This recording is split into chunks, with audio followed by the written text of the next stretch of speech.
ਅਗਲੀ ਗੱਲ ਕਰੀਏ, ਇੱਕ ਮੈਂ ਸਵੇਰ ਜਦੋਂ ਮੈਂ ਅਪਡੇਟ ਅਮਰੀਕਾ ਪ੍ਰੋਗਰਾਮ ਕਰ ਰਿਹਾ ਸੀਗਾ, ਮੈਂ ਉਹਦੀ ਕਹਿੰਦਾ ਸੀਗਾ ਵੀ ਸ਼ਾਮ ਦੇ ਪ੍ਰੋਗਰਾਮ ਦੇ ਵਿੱਚ ਇਸ ਖਬਰ ਉੱਤੇ ਚਰਚਾ ਕਰਾਂਗੇ ਦੀਪਕ ਸ਼ਰਮਾ ਝਨਾਰਥਲ ਜੀ ਨਾਲ। ਹੜ੍ਹਾਂ ਦੀ ਆੜ ਹੇਠ ਕਹਿੰਦੇ ਹੁਣ ਕੇਂਦਰ ਜਿਹੜਾ ਉਹ ਡੈਮਾਂ ਤੇ ਕਬਜ਼ਾ ਕਰਨ ਜਾ ਰਿਹਾ, ਖਾਸ ਕਰਕੇ ਭਾਖੜਾ ਡੈਮ ਤੇ ਕਬਜ਼ਾ।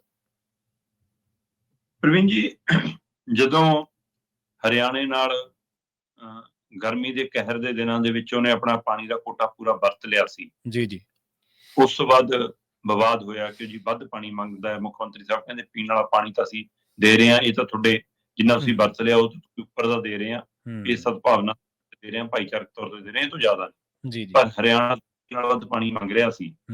ਉਸ ਸਭ ਨੇ ਬਹੁਤ ਭੱਜ ਨੱਠ ਕੀਤੀ, ਚੰਡੀਗੜ੍ਹ ਤੋਂ ਨੰਗਲ ਤੋਂ ਚੰਡੀਗੜ੍ਹ। ਜੀ ਕਹਿੰਦੇ ਕਿਆ ਆ ਗਿਆ, ਮੈਂ ਹੁਣ ਸਿੱਟ ਕੇ ਦਿਖਾਓ ਫੱਟਾ, ਮੈਂ ਨਹੀਂ ਫੱਟਾ ਚੱਕਣ ਦਿੰਦਾ, ਤੁਸੀਂ ਕਿਵੇਂ ਪਾਣੀ ਛੱਡ ਦੋ। ਇਹ ਪਾਣੀ ਛੱਡਣ ਨੂੰ ਫਿਰਦੇ ਸੀ, ਚੀਫ ਸੈਕਟਰੀ ਘੇਰ ਲਿਆ ਸੀ, ਟੈਂਟ ਲਾਵਾਂਗੇ ਅਸੀਂ, ਧਰਨਾ ਲਾਵਾਂਗੇ, ਅੰਦਰ ਬੰਦ ਕਰ ਲਿਆ। ਉਸ ਦੀ ਖੂਬ ਚਰਚਾ ਹੋਈ ਕਿ ਪਾਣੀਆਂ ਦੇ ਰਾਖੇ ਦੇ ਬੋਰਡ ਤੱਕ ਲੱਗੇ, ਇਸ਼ਤਿਹਾਰ ਤੱਕ ਆਏ, ਜੀ ਕਿਤਾਬ ਤੱਕ ਮਿਲਿਆ ਮੁੱਖ ਮੰਤਰੀ ਭਗਵੰਤ ਮਾਨ ਨੂੰ ਪਾਣੀਆਂ ਦਾ ਰਾਖਾ। ਆਪਾਂ ਇੱਕ ਦਿਨ ਪਹਿਲਾਂ ਹੀ ਗੱਲ ਕਰਕੇ ਹਟੇ ਹਾਂ ਕਿ ਹੁਣ ਪਾਣੀਆਂ ਦੀ ਮਾਲਕੀ ਤੈਅ ਕਰਨ ਦਾ ਮੌਕਾ ਹੈ। ਸਹੀ, ਹਾਂਜੀ, ਆਪਾਂ ਗੱਲ ਕੀਤੀ ਸੀ। ਤੇ ਹੁਣ ਆ ਮੌਕਾ ਜੀ, ਅਗਲੇ ਇਸ ਮੌਕੇ ਨੂੰ ਬਣਾ ਰਹੇ ਨੇ ਤੇ ਤੁਸੀਂ ਕੁਛ ਵੀ ਨਹੀਂ ਰਹੇ। ਭਾਖੜਾ ਡੈਮ ਦੇ ਉੱਤੇ ਉਹਨਾਂ ਨੇ ਆਪਣਾ ਕਬਜ਼ਾ ਕਰਨ ਦੀ ਕਵਾਇਦ ਉਸ ਸਮੇਂ ਹੀ ਪ੍ਰਗਟਾਤੀ ਸੀ ਜਦੋਂ ਤੁਸੀਂ ਭੱਜ ਨੱਠ ਦਿਖਾ ਰਹੇ ਸੀ। ਜੀ ਸਹੀ ਹੈ। ਜਦੇ ਇਹ ਹੁਕਮ ਆ ਗਏ ਸੀ ਕਿ ਆਉਂਦੇ ਦਿਨਾਂ 'ਚ ਭਾਖੜਾ ਡੈਮ ਦਾ ਕਬਜ਼ਾ ਕੇਂਦਰੀ ਸੁਰੱਖਿਆ ਦਸਤੇ ਲੈਣਗੇ, CISF ਦੀਆਂ ਟੀਮਾਂ ਲੈਣਗੀਆਂ।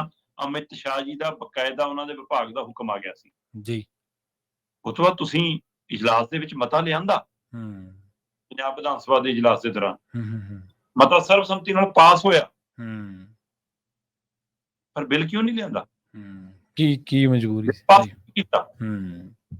ਤੁਸੀਂ ਡੈਮ ਸੇਫਟੀ ਐਕਟ ਨੂੰ ਖਤਮ ਕਰਕੇ ਇਹ ਕਿਉਂ ਨਹੀਂ ਕਿਹਾ ਵੀ ਡੈਮ ਸੇਫਟੀ ਕੇਂਦਰ ਤੋਂ ਹੋ ਗਿਆ, ਡੈਮਾਂ ਦਾ ਕੰਟਰੋਲ ਕਰਨ ਵਾਲਾ ਇਹ ਸੂਬੇ ਦਾ ਅਧਿਕਾਰ ਹੈ।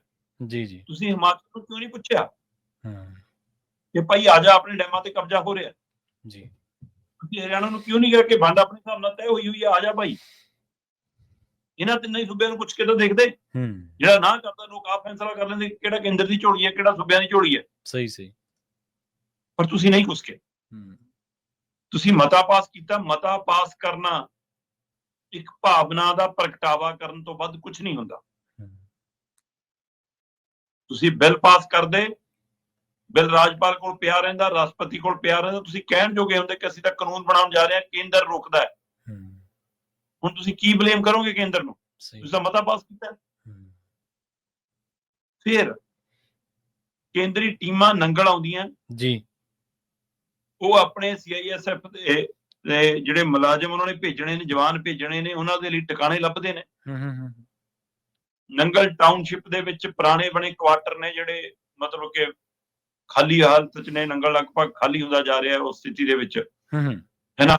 ਉਹ ਖਾਲੀ ਕੁਆਟਰਾਂ ਦੀ ਉਹ ਨਿਸ਼ਾਨਦੇਹੀ ਕਰਦੇ ਨੇ ਤੇ ਉਹ ਕਹਿੰਦੇ ਵੀ ਇਹ ਤਾਂ ਜ਼ਿਆਦਾ ਰਹਿਣ ਲਾਇਕ ਨਹੀਂ। ਕਹਿੰਦੇ ਨਹੀਂ ਜੀ, ਮੁਰੰਮਤ ਕਰਕੇ ਕੰਮ ਸਾਰ ਲੈਂਦੇ। ਠੀਕ ਹੈ, ਮੁਰੰਮਤ ਕਰਕੇ ਕੰਮ ਸਾਰ ਲਿਆ, ਪਰ ਉਹ ਪ੍ਰੋਪਰ ਮੁਰੰਮਤ ਕਰਕੇ ਰਹਿਣ ਲਾਇਕ ਵਧੀਆ ਬਣ ਸਕਦੇ ਨੇ ਜੀ। ਇੰਨਾ ਵੀ ਇਹ ਨਹੀਂ ਗਾ ਕਿ ਉਹਦੀ ਮੁਰੰਮਤ ਨਾ ਹੋ ਸਕੇ, ਕਿ ਬੰਦਿਆਂ ਦੇ ਰਹਿਣ ਲਾਇਕ ਨਾ ਹੋ ਸਕਣ, ਸਾਰਾ ਹੋ ਸਕਦਾ। ਪਰ ਇਹਨਾਂ ਨੇ ਮੁੱਢਲੀ ਜੀ ਮੁਰੰਮਤ ਕਰਕੇ ਉਹ ਫਿਲਹਾਲ ਰਹਿਣ ਜੋ ਕਿ ਕਰ ਲਏ। 200 ਮੁਲਾਜ਼ਮ ਪਹੁੰਚ ਗਿਆ 2 ਦਿਨ ਦਾ, ਉਹ ਉੱਥੇ ਕਮਿਊਨਿਟੀ ਹਾਲਾਂ ਦੇ ਵਿੱਚ ਹੋਰ ਉੱਥੇ ਪ੍ਰਬੰਧਾਂ 'ਚ ਉੱਥੇ ਰਹਿ ਰਿਹਾ ਟੈਂਪਰੇਰੀ ਜਗ੍ਹਾਵਾਂ ਤੇ ਇਹ ਅੱਜ ਜਾਂ ਕੱਲ ਸ਼ਾਇਦ ਉਹ ਸ਼ਿਫਟ ਕਰਤੇ ਹੋਣ ਜਾਂ ਅੱਜ ਸ਼ਿਫਟ ਕਰ ਦੇਣਗੇ ਉਹਨਾਂ ਨੂੰ। ਉੱਥੇ 90 ਕੁਆਟਰ ਉਹਨਾਂ ਲਈ ਉਹ ਤੈਅ ਕੀਤੇ ਨੇ ਤੇ ਜੇ 200 ਮੁਲਾਜ਼ਮ ਤੇ ਇੱਕ ਕੁਆਟਰ 2 ਰਹਿੰਦੇ ਤਾਂ 180 ਤਾਂ ਸਿੱਧੇ ਇਹਨਾਂ ਚਾਹੁੰਦੇ ਨੇ। ਤੇ ਹੋ ਸਕਦਾ ਬਾਕੀ ਕੋਈ ਮਾੜੇ ਮੋਟੇ ਅਫਸਰ ਹੋਣ, ਉਹਨਾਂ ਲਈ ਕੋਈ ਵਧੀਆ ਥਾਂ ਲੱਭੀ ਹੋਵੇ ਕੁਝ। ਜੀ। ਪਰ ਇਹ ਸਾਰੀ ਕਵਾਇਤ ਜਦੋਂ ਨੰਗਲ ਟੀਮਾਂ ਆਉਂਦੀਆਂ ਸੀ ਉਹਨਾਂ ਦੀਆਂ ਕੁਆਟਰ ਫਾਈਨਲ ਕਰਨ, ਮੁਰੰਮਤ ਦੇ ਹੁਕਮ ਦੇਣ, ਮੁਰੰਮਤ ਤੋਂ ਬਾਅਦ ਚੈੱਕ ਕਰਨ, ਤੁਹਾਡੀ ਗੱਡੀ ਕਿਉਂ ਨਹੀਂ ਗਈ ਕਦੇ ਨੰਗਲ? ਉਹਨਾਂ ਨੂੰ ਪੁੱਛਣਗੇ ਵੀ ਤੁਸੀਂ ਕੀ ਕਰਨ ਆਈ ਜਾਂਦੇ ਹੋ? ਸਾਡੀ ਪੁਲਿਸ ਲੱਗੀ ਆ, ਆਪੇ ਕਰ ਲੂਗੀ ਸੁਰੱਖਿਆ। ਸਹੀ ਹੈ। ਜੇ ਦਿੱਲੀ ਜਾ ਕੇ ਡਰ ਲੱਗਦਾ ਸੀ ਪੁੱਛਣ ਦੋ ਤਾਂ ਉੱਥੇ ਜਾ ਕੇ ਪੁੱਛ ਲੈਂਦੇ ਕਿ ਭਾਈ ਤੁਸੀਂ ਕਿਉਂ ਤੁਰੇ ਹੋ? ਤੁਸੀਂ ਨਹੀਂ ਪੁੱਛਿਆ, ਚਲੋ ਤੁਹਾਡੀ ਸਹਿਮਤੀ ਸੀ, ਤੁਸੀਂ ਰਾਹ ਦੇ ਰਹੇ ਸੀ ਉਹਨਾਂ ਨੂੰ ਕਿ ਆ ਜਾਓ। ਹੁਣ 200 ਮੁਲਾਜ਼ਮ ਆਇਆ ਨੂੰ 2 ਦਿਨ ਹੋ ਲਏ। ਸਹੀ ਹੈ, ਹਜੇ ਵੀ ਨਹੀਂ ਗਏ। ਤੁਹਾਡਾ ਕੋਈ ਬੋਲ, ਕੋਈ ਮੂੰਹ ਖੁੱਲਿਆ ਨਹੀਂ। ਭਾਈ ਸਾਹਿਬ, ਜਿਹੜੇ ਫੱਟੇ ਰੋਕਣ ਲਈ ਤੁਸੀਂ ਰੋਜ਼ ਭੱਜ ਰਹੇ ਸੀ, ਉਹ ਤਾਂ 10 ਮਹੀਨਿਆਂ ਨੂੰ ਫਿਰ ਆਇਆ ਖੜਾ ਮਸਲਾ। ਫਿਰ ਅਗਲੀ ਵਾਰ ਅਗਲੇ ਤੁਹਾਨੂੰ ਨੇੜੇ ਫੜਕਣ ਦੇਣਗੇ? ਸਹੀ। ਫਿਰ ਕਿੱਥੋਂ ਲਿਆਓਗੇ ਪਾਣੀਆਂ ਦੇ ਰਾਖੇ ਵਾਲਾ ਡਰਾਮਾ? ਹੁਣ ਤਾਂ ਤੁਸੀਂ ਕਹਿੰਦੇ ਸੀਗਾ BBMP ਵਾਲਾ ਜੀ, ਅਸੀਂ ਚੀਫ ਰੋਕ ਲਿਆ ਜੀ ਅੰਦਰ ਜੀ, ਆ ਉਹਦਾ ਪ੍ਰਧਾਨ ਅਸੀਂ ਘੇਰ ਲਿਆ ਜੀ। ਫਿਰ ਅਗਲੀ ਵਾਰ ਤੁਸੀਂ ਜਾ ਕੇ ਦੇਖਿਓ ਤੁਹਾਨੂੰ ਘੇਰਨਗੇ। ਸਹੀ ਹੈ। ਫਿਰ ਕਰਿਓ। ਹੁਣ ਜਦੋਂ ਆ ਰਹੇ ਤੁਸੀਂ ਕਿਉਂ ਨਹੀਂ ਕਾਰਵਾਈ ਕੀਤੀ ਕੋਈ? ਤੁਸੀਂ ਕੇਂਦਰ ਨਾਲ ਰਾਬਤਾ ਕਿਉਂ ਨਹੀਂ ਕੀਤਾ ਕਿ ਅਸੀਂ ਦਮ ਰੱਖਦੇ ਹਾਂ, ਸਾਡੇ ਕੋਲ ਸੁਰੱਖਿਆ ਜੋਗਾ ਦਮ ਹੈਗਾ ਔਰ ਇਹ ਡੈਮ ਸਾਡੇ ਨੇ? ਤੁਸੀਂ ਤੁਰੰਤ ਕਿਉਂ ਨਹੀਂ ਬੁਲਾਉਂਦੇ ਇਜਲਾਸ ਜੀ? ਸੋ ਕਿੱਥੇ ਹੋ ਤੁਸੀਂ ਜਨਾਬ?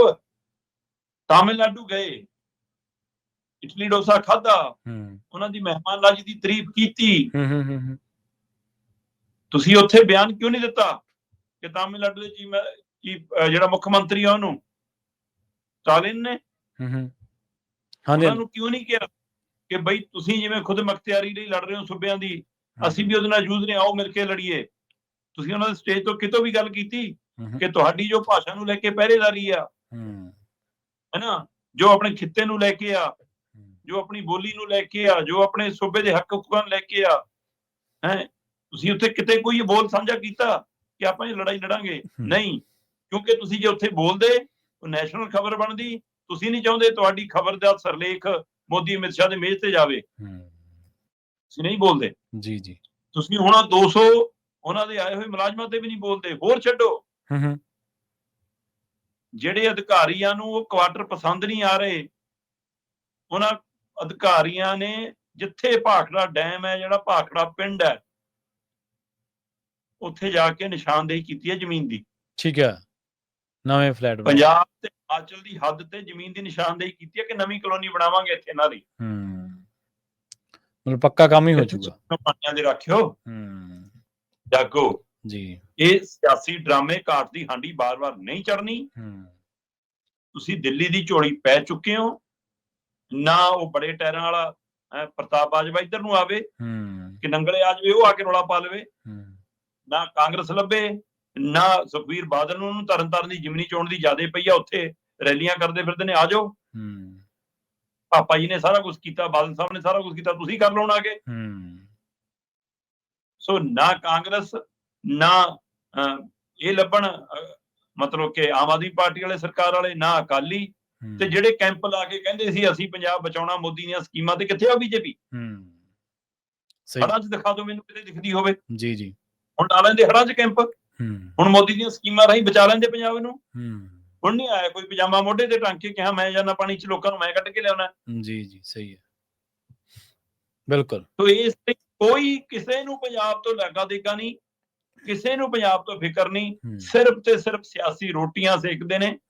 ਇਹ ਅਫਸੋਸਜਨਕ ਵਰਤਾਰਾ ਹੈ ਕਿ ਇਸ ਮੌਕੇ ਪੰਜਾਬ ਨੂੰ ਰਾਜਨੀਤਿਕ ਤੌਰ ਤੇ ਜਿੰਨਾ ਸਟੱਫ ਮਿਲਿਆ, ਸਭ ਤੋਂ ਘਟੀਆ ਸਟੱਫ ਹੈ। ਜੀ ਜੀ।